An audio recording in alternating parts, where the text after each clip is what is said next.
Diriwayatkan oleh Imam Ahmad bin Hanbal dalam musnadnya bahwa ada seorang laki-laki yang bernama Nuaiman. Ini Nuaiman di kehidupan Rasul sallallahu alaihi wasallam ada orang yang seperti itu gitu. Orang yang sering minum minuman keras. Rasulullah sallallahu alaihi wasallam marah, murka. Rasulullah kalau yang berhubungan dengan Rasulullah tidak marah. Tapi kalau sudah berhubungan dengan agama, Rasulullah sallallahu alaihi wasallam adalah orang yang paling marah, orang yang paling istiqamah dalam kebenaran. Maka Rasulullah panggil Nuaiman, apa yang kau lakukan? Dia katakan, aku minum minuman keras ya Rasulullah. Rasulullah cambuk dia. Kemudian dia bertobat kepada Allah. Kemudian ketahuan lagi minum. Kemudian dicambuk lagi oleh Rasulullah SAW. Sehingga sebagian sahabat memukul dia dengan pukulan yang banyak. Sehingga apa yang berlaku? Sebagian sahabat mengatakan, la'natullahi ala Nuaiman. Semoga Allah melaknat Nuaiman. Dia mempermainkan Rasulullah. Dia bilang sudah mau taubat tapi minum lagi. Dia bilang sudah mau taubat tapi minum lagi. Maka Rasulullah SAW mengatakan, la tala'anuh fa innahu yuhibbullah wa rasulah. Kata Rasulullah, jangan kamu laknat Nuaiman, karena dia itu cinta sama Allah, cinta sama Rasulnya. Dalam riwayat dia dicintai Allah dan dicintai oleh Rasulnya Muhammad sallallahu alaihi wasallam. Ibn Majah menceritakan bahwa Nuaiman ini pernah suatu waktu diajak oleh Sayyidina Abu Bakar pergi ke negeri Syam. Negeri Syam itu di mana? Seperti yang diceritakan tadi, antara daerah Suriah, Lebanon, Yordania, kemudian Palestina. Daerah seperti itu. Umumnya orang Quraisy pada masa itu mereka memiliki rihlah berdagang, membeli dagangan ke Syam, kemudian dijual lagi di kota Makkah. Ketika itu Rasulullah SAW didatangi Abu Bakar. Sayyidina Abu Bakar mengatakan kepada Rasulullah, ya Rasulullah, saya mau izin ya Rasulullah. Mau apa? Saya mau ajak dua sahabat kamu ini ikut berdagang ya Rasulullah. Siapa kata Rasul? Nuaiman. Kata Rasulullah, Nuaiman kamu mau ajak? Mau ngapain? Biar seru-seruan aja ya Rasulullah. Kata Rasulullah, ya sudah, saya izinkan kamu bawa Nuaiman. Ketika itu Sayyidina Abu Bakar membawa Nuaiman sama satu sahabat namanya Suwaibid ibn Harmalah. Siapa namanya? Suwaibid ibn Harmalah. Ini sahabat Rasulullah SAW yang memiliki sifat yang berbeda-beda. Kalau Nuaiman ini aneh. Pernah Rasulullah SAW dibawain makanan banyak, dikasih Rasulullah, dikasih sahabat semua. Semuanya sudah makan, tiba-tiba si Nuaiman ini, sahabat Nabi Nuaiman mengatakan kepada Rasulullah, ya Rasulullah, ini yang penjualnya, tolong engkau yang bayar ya Rasulullah. Makanan udah habis. Makanan udah habis. Rasulullah SAW bingung, saya yang bayar. Akhirnya Rasulullah katakan kepada sahabat, ayo keluarkan uang, kita patungan, kita bayar. Rasulullah aja dimainin, apalagi kita orang. Sallu ala Nabi Muhammad. Nuaiman diajak Sayyidina Abu Bakar. Kata Rasulullah SAW, benar kamu mau ajak Nuaiman? Iya ya Rasulullah. Diajaklah. Diceritakan dalam riwayat Ibn Majah. Diceritakan juga dalam Siyar A'lam An-Nubala. Diceritakan juga dalam musnadnya Imam Ahmad bin Hanbal. Dalam riwayat Imam Ahmad bin Hanbal. Maka diceritakan Nuaiman diajak oleh Sayyidina Abu Bakar. Sesampainya di negeri Syam, semua dibagi tugas. Fulan bin Fulan kerjaannya ini, Fulan bin Fulan kerjaannya ini. Semua memiliki kerjaan. Nuaiman tanya, wahai Abu Bakar, kerjaannya saya apa wahai Abu Bakar? Kata Sayyidina Abu Bakar, kamu mau ngapain terserah kamu wahai Nuaiman. Yang penting kamu ikut saya kan. Kemudian satu di antara mereka namanya Suwaibid ibn Harmalah. Ditanya oleh Sayyidina Abu Bakar, wahai Suwaibid, kamu mau kerjaan apa? Kata Suwaibid, terserah kamu wahai Abu Bakar. Kata Sayyidina Abu Bakar, kamu menjaga makanan, karena saya tahu kamu ini adalah orang yang senantiasa menjaga amanah. Suwaibid ini kalau disuruh maju dia maju, disuruh mundur dia mundur, disuruh ke kanan dia ke kanan, disuruh ke kiri dia ke kiri. Orang yang ikut aja. Kalau Nuaiman beda, disuruh maju dia ke belakang, kasih sen kanan ke kiri belok. Nuaiman itu orang yang berbeda. Maka Suwaibid mendapatkan tugas, semua mendapatkan tugas kecuali Nuaiman. Sehingga ikhwani, apa yang berlaku, apa yang terjadi? Sayyidina Abu Bakar pergi sibuk dengan kesibukannya, sehingga datanglah waktu siang. Nuaiman sudah lapar. Nuaiman cari makanan. Dia nggak punya uang, diajak Sayyidina Abu Bakar tapi tidak diberikan uang. Sehingga dia cari-cari makanan. Dia tahu Suwaibid yang jaga makanan. Dikatakan, wahai Suwaibid, saya mau makan, berikan kepada saya satu roti saja. Yang terpenting apa? Saya makan sekarang, saya sudah lapar. Kata Suwaibid, ya Allah Nuaiman, Kita tunggu Abu Bakar saja sehingga dia datang, karena ini amanat. Amanat dari Abu Bakar, saya tidak boleh berikan kepada siapapun kecuali atas izin Abu Bakar. Kata Nuaiman, kasih saya makanan, kalau tidak saya bikin masalah sama kamu. Merah wajahnya Suhaibit, karena dia tahu jangankan saya, Rasulullah jadi mainin. Bingung, apa yang harus saya lakukan? Akhirnya Nuaiman bilang, gampangannya aja, kata Nuaiman, kamu kasih saya makanan, atau kalau tidak saya bikin masalah sama kamu. Bingung Suhaibit, pikir panjang. Setelah itu dia katakan, ya sudah Nuaiman, saya tetap mau jaga amanah Abu Bakar, karena saya takut ini adalah perintahnya Allah, perintahnya Rasulullah SAW, dan perintah daripada Abu Bakar, sahabatnya Nabi. Kata Nuaiman, kalau memang begitu kamu maunya, ya sudah, berarti kamu ngajakin berantem sama saya. Nuaiman pergi ke pasar. Dia cari-cari tempat penjualan hamba sahaya. Dia lihat-lihat beberapa hamba sahaya. Ini berapa harganya? Ini katanya 10 qalanis. Ini berapa? Ini harganya, hitungan orang zaman dahulu. Kita sih hitung seperti dirham, berapa ratus dirham gitu. 200 dirham. Yang ini berapa? 300 dirham. Yang ini berapa harga hamba sahaya? 300 dirham. Harganya antara 300, 200 sampai 100. Kemudian Nuaiman mengatakan kepada penjual hamba sahaya tersebut, saya punya juga hamba sahaya, tapi saya jual cuma 20 dirham saja, murah. Apa benar ada hamba saya harganya segitu? Iya, karena dia punya aib, ada kekurangan. Apa? Nanti kalau kalian tangkap, dia bakalan teriak, saya ini bukan hamba sahaya, tapi orang merdeka. Akhirnya semua orang berkumpul mau beli. Ini Nuaiman sama Nuaiman diajak ke Suhaibit bin Harmalah tadi. Kata Nuaiman, itu ada orang yang berdiri sedang menjaga makanan, itu hamba sahaya saya, tangkap saja. Oh baik. Diberikan uang 20 dirham, dimasukkan oleh Nuaiman ke kantongnya. Kemudian Suhaibit ditangkap. Ketika ditangkap, Suhaibit teriak, saya bukan hamba saya orang merdeka. Maka orang-orang tersebut mengatakan, saya sudah tahu kekurangan kamu. Ini memang kekurangan kamu, memang kamu, tapi saya tidak perlu dengan bacot kamu, yang penting kerjanya kamu gitu. Ya kan hamba saya untuk apa? Untuk kerja. Mau dia ngomong apa, mau ngomel terserah, yang penting dia mau kerja. Akhirnya ditangkaplah Suhaibit dan dijual di pasar.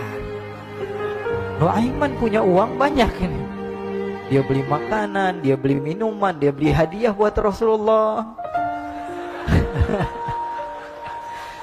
Dia beli macam-macam di negeri Syam ini. Waktu itu adalah superpower, adidaya Romawi. Pada masa itu semua barang mahal, tapi Nuaiman banyak uangnya. Dia belanja ini, belanja itu, sehingga Sayyidina Abu Bakar pun pulang. Ketika Sayyidina Abu Bakar pulang, Sayyidina Abu Bakar cari, mana ini Suhaibit? Kita semua sudah lapar. Kata Nuaiman dengan mudahnya dia mengatakan, sudah saya jual wahai Abu Bakar. Maka Sayyidina Abu Bakar bertanya, apa yang kau lakukan wahai Nuaiman? Diceritakan oleh Nuaiman dengan jujur. Nuaiman ini orangnya apa adanya, tapi nyusahin. Saya jual. Akhirnya dibawa oleh Nuaiman. Sayyidina Abu Bakar pergi ke mana? Ke pasar. Lalu dibeli lagi oleh Sayyidina Abu Bakar As-Siddiq Suhaibit, yang tadinya orang merdeka menjadi hamba sahaya sebentar, kemudian dibeli lagi oleh Sayyidina Abu Bakar. Pulang ke Madinah, kisah ini diceritakan di hadapan Rasulullah SAW. Maka perawi mengatakan, fadhahikan nabiyyu hatta badat nawajiduhu. Ketika diceritakan kisah Nuaiman tersebut dengan Suhaibit, Rasulullah tertawa sejadi-jadinya sehingga gigi geraham Rasulullah SAW nampak di wajah mata para sahabat. Sehingga perawi lain mengatakan, 1 tahun berlalu, Rasulullah setiap ada tamu yang datang kepada Rasulullah, Rasulullah akan ceritakan kisah Nuaiman menjual Suhaibit tersebut. Jadi ada ikhwani, jangan kalian kira Rasulullah SAW itu hidup di satu masa sahabat-sahabatnya itu seperti ustadz-ustadz yang khusyuk, yang kayak Habib bin Anis ini banyak. Bahkan ikhwani, mungkin di akhir karena masanya sudah habis, pernah suatu waktu Rasulullah SAW didatangi ashraf, delegasi dari beberapa negara yang ingin mengenal apa itu agama Islam. Sehingga mereka datang ke rumah Rasulullah SAW membawa unta, kendaraan yang ketika itu kendaraan yang paling mahal mereka miliki, itu untanya yang paling mewah. diikat di depan rumah Rasul sallallahu alaihi wasallam. Tamunya pun masuk, duduk bersama Rasul sallallahu alaihi wasallam. Di depan rumah Rasul sallallahu alaihi wasallam ada beberapa sahabat. Ada Sayyiduna Hamzah. Kalian tahu Sayyidina Hamzah adalah orang yang pemberani. Ada Sayyiduna Umar. Kalian tahu Sayyidina Umar adalah orang yang pemberani. Ada Sayyiduna Ali bin Abi Thalib. Ada Sayyiduna Sa'ad bin Abi Waqqas. 4 sahabat ini lagi nongkrong gitu depan rumahnya Rasul sallallahu alaihi wasallam, berjaga sebelum Allah Subhanahu wa taala turunkan ayat wallahu ya'simuka minan nas. Ketika mereka sedang asyik duduk, tiba-tiba Nuaiman datang. Ini Nuaiman kalau datang pasti bikin sesuatu yang aneh. Bahkan dikatakan tidaklah Rasulullah SAW dalam keadaan bersedih, kecuali Nuaiman datang Rasulullah akan tersenyum. Jadi sebagian sahabat itu senang kalau sudah Nuaiman datang, pasti Rasulullah bahagia. Tapi ketika itu Nuaiman datang, ingin duduk bareng-bareng Sayyidina Hamzah. Sayyidina Hamzah katakan pada Nuaiman, bercanda begitu. Nuaiman, kamu lihat unta orang datang dari luar Arab ini. Lihat, kata Nuaiman, ini besar banget ini, badannya besar gitu. Dagingnya pasti banyak. Iya, ini kalau kita sate enak nih ntar malam. Kata Nuaiman. Kata Sayyidina Hamzah, apakah kamu berani? Kata Nuaiman, saya berani aja asal kalian gak bilang sama Rasulullah. Kata Sayyidina Hamzah, benar wahai Nuaiman, benar kan? Akhirnya Sayyidina Hamzah lupa masalah itu, cuma bercanda saja. Sayyidina Hamzah lagi asik sama Sayyidina Umar, Sayyidina Ali. Tiba-tiba apa? Ternyata ketika dia melihat unta tersebut sudah pisah antara kepala sama badannya. Nuaiman mengatakan, wahai Hamzah, ini unta saya sudah potong, saya mau pergi sebentar. Kalau Rasulullah cari saya, tolong jangan beritahu di mana saya. Nanti kalau keadaan sudah aman, mari kita nyate bareng-bareng. Ini ada yang seperti itu di zaman Rasul sallallahu alaihi wasallam. Maka dia pun berlari dan berlari mencari satu tempat supaya Rasul sallallahu alaihi wasallam dia selamat daripada Rasul sallallahu alaihi wasallam. Sehingga Sayyidina Hamzah bingung, ini kalau Rasulullah keluar gimana? Ada Hamzah Asadullah, ada Ali bin Abi Thalib, ada Umar, gak bisa jaga kendaraannya tamunya Rasulullah sallallahu alaihi wasallam. Akhirnya benar apa yang terjadi, ikhwani. Rasul sallallahu alaihi wasallam tamunya mau pulang. Ketika dia buka pintu tamu melihat apa? Untanya sudah begitu. Mereka teriak, "Wa naqata, unta kami wahai Muhammad. Baru mau kenal Islam, unta kami, kendaraan kami sudah 2." Rasulullah SAW lihat Sayyidina Hamzah, lihat Sayyidina Ali. Mereka gak bisa ngomong, mereka hanya bilang apa? Nuaiman ya Rasulullah. Rasulullah perintahkan Sayyidina Umar, wahai Umar, sekarang kamu ambil uang, kemudian kamu gantikan, kemudian kamu berikan 2 kali lipat daripada harta unta ini, sehingga apa? Agama Islam tidak didengar dengan sesuatu yang tidak baik di luar sana. Akhirnya diberikan harta, diberikan unta yang baru dan diberikan harta yang lebih untuk orang tersebut, sehingga orang tersebut tidak menjelek-jelekan agama Islam. Kata Rasulullah SAW, dan sekarang waktunya kita balas dendam sama Nuaiman. Nuaiman ternyata berlari tempat yang jauh sampai hampir keluar dari kota Madinah. Dia dapatkan seorang sahabat Nabi yang hadir juga dalam peperangan Badar, namanya Al-Miqdad bin Al-Aswad. Siapa namanya? Al-Miqdad bin Al-Aswad ketika itu sedang menggali sumur. Ketika sedang menggali sumur, Nuaiman datang. Nuaiman katakan kepada Miqdad, wahai Miqdad, wahai sahabat Rasul, kamu orang yang hadir dalam peperangan Badar, kamu adalah orang yang hebat. Dipuji-puji sama Nuaiman. Ada maunya ini. Akhirnya dia bilang, wahai Miqdad, tolong saya. Kenapa wahai Nuaiman, kamu ini kekasihnya Rasulullah, orang yang disayang sama Rasulullah. Kenapa? Saya ini sedang dikejar-kejar orang jahat. Tolong selamatkan saya. Saya pengen masuk ke dalam sumur, boleh atau tidak? Kata Miqdad, siapa yang mengejar kamu? Pokoknya saya dikejar sama orang-orang. Kamu mau atau tidak selamatkan saya? Ya sudah, selagi kamu itu adalah sahabat Nabi, silahkan kamu masuk. Masuk akhirnya Nuaiman ke dalam sumur tersebut. Lalu Nuaiman mengatakan, wahai Miqdad, dia keluar lagi. Nanti kalau ada yang cari saya, tolong jangan beritahu saya di dalam sumur ya. Kata Miqdad, baiklah. Kata Nuaiman, siapapun yang bertanya tentang saya, kamu tidak akan kasih tahu. Iya kan? Walaupun Rasulullah yang tanya saya.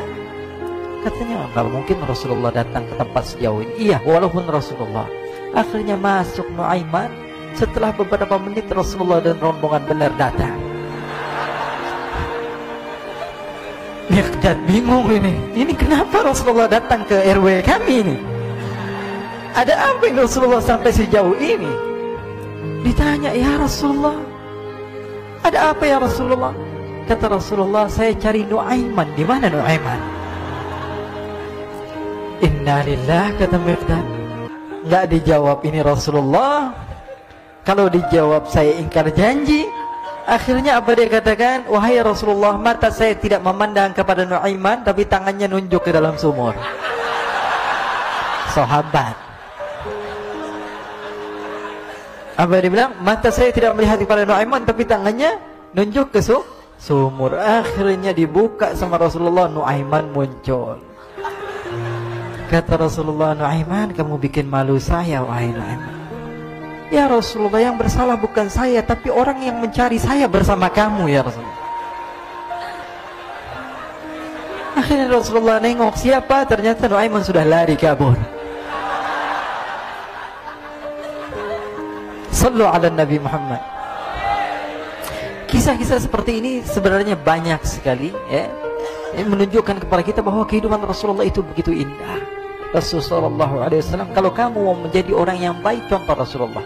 Mau menjadi bapak yang baik, contoh Rasulullah. Mau menjadi pemimpin peperangan yang baik, Rasulullah. Mau menjadi murid yang terbaik, contoh Rasulullah. Bagaimana akhlak Rasulullah. Mau menjadi suami yang baik, contoh Rasulullah. Dalam segala hal, apapun itu Rasulullah SAW adalah makhluk yang paling